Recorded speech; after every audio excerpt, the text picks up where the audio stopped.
జయశంకర్ భూపాలపల్లి జిల్లా ఉమ్మడి రేగొండ గోరుకొత్తపల్లి మండల కేంద్రంలోని రైతు వేదికలో 54 మంది లబ్ధిదారులకు 67,70,000 రూపాయల సీఎం రిలీఫ్ ఫండ్ చెక్కులను పంపిణీ చేశారు ఎమ్మెల్యే గండ్ర సత్యనారాయణరావు.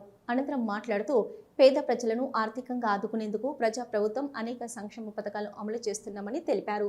అనంతరం అంతర్జాతీయ సహకార సంవత్సరం 2025 వేడుకల్లో భాగంగా మండల ప్రాథమిక వ్యవసాయ సహకార సంఘం ఆవరణలోని ఏక్ పేడ్ మాకే నాంపే వన మహోత్సవ కార్యక్రమంలో పాల్గొన్నారు. ఈ కార్యక్రమంలో రేగొండ తహసీల్దార్ శ్వేత, ఎంపీటీఓ వెంకటేశ్వరరావు, వ్యవసాయ market committee chairman Kishtaiah, PSCS chairman Vijayan Rao, మాజీ ఎంపీపీ పున్నం లక్ష్మీ, రవి, కోటంచ ఆలయ చైర్మన్ భిక్షపతి, నరసయ్య, ప్రమాదదేవి, వీరబ్రహ్మం తదితరులు పాల్గొన్నారు. ఉచిత బస్సు ప్రయాణం కల్పిస్తామని ప్రమాణ స్వీకారం చేసిన రోజునే చదువుకునేటువంటి మహిళా విద్యార్థులు హైదరాబాద్ వేనా, ములుగు వేనా, పర్కాల వేనా, భూపాలపల్లి వేనా, ఇంకేదైనా కొండగట్టు ఇతర జాతరలో పోయి ఇంటికి వచ్చేదాకా ఉచిత బస్సు ప్రయాణం కొరకు 400 కోట్లు కడుతున్నాం. ఈరోజు ఆరోగ్యశ్రీని కూడా పెంచాం. అదే రకంగా ఈరోజు సన్న బియ్యాన్ని కూడా 4,000 కోట్లు కట్టి ధనవంతుడు తినే భూవను పేదవానికి అందించాలని ఈరోజు సన్న బియ్యాన్ని కూడా అందించాం. 500 బోనస్ కూడా రైతుకు మద్దతు ధర అదనంగా 48 కోట్లు ఈరోజు వానకాలం ఇచ్చాం. ఈ వేసంగి కూడా ఈ వారం రోజుల్లో మరి బోనస్ కూడా పడటం జరుగుతుందని కూడా మీకు ఈ సందర్భంగా రైతు భరోసా కూడా ఈరోజు 82,000 కోట్లు ఈ ప్రభుత్వం వచ్చిన కానీ ఇచ్చారు.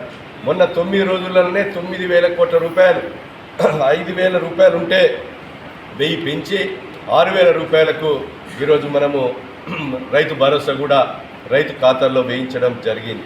అదేవిధంగా 2 లక్షల రుణమాఫీ కూడా 21,000 కోట్లు, 25,70,000 మందికి మొదటి సంవత్సరంలోనే రుణమాఫీ కూడా చేయడం జరిగింది. అదేవిధంగా ఉచిత కరెంటు, రైతులు వాడుకునే కరెంటు, ఇంట్లో వాడుకునే కరెంటు కూడా 280 కోట్లు కట్టి ఈరోజు ఉచితంగా మరి గృహ వసతికి రైతులకు అందించడం జరుగుతుందని మీకు ఈ సందర్భంగా నేను తెలియజేస్తున్నాను. ఏదైతే జాబ్ కార్డు 100 రోజుల పని వేయటువంటి భూమి లేని నిరుపేదలకు కూడా నెలకు 1000 చొప్పున 12,000 రూపాయలు కూడా వాళ్ళ ఖాతాల్లో జమ చేయడం జరుగుతుంది. కొత్త రేషన్ కార్డులు ఇస్తున్నాం. సన్న బియ్యాన్ని దీర్ఘకాలికంగా కొనసాగిస్తాం. కొత్త పెన్షన్స్ ఇవ్వాలి, పెన్షన్స్ పెంచుతామన్నాం.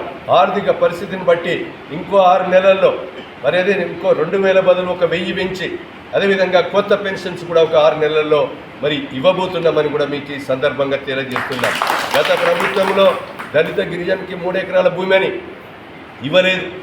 డబుల్ బెడ్రూమ్ అని ఈ రేగొండ మండలంలో మరి ఎంతమంది కొన్ని స్లాబ్ లెవెల్, ఇంటర్ లెవెలే ఉండి కొంతమంది ఉన్నారు తప్ప 1,800 మంది అందులో పందులు, పశువులు పట్టున్నాయి.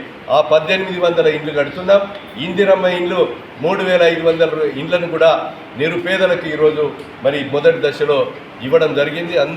అన్ని కూడా మరి పనులు కూడా ప్రారంభించడం జరుగుతూ ఉంది. కనుక ఈరోజు ఒకటే ఆలోచన చేయాలి. ఇది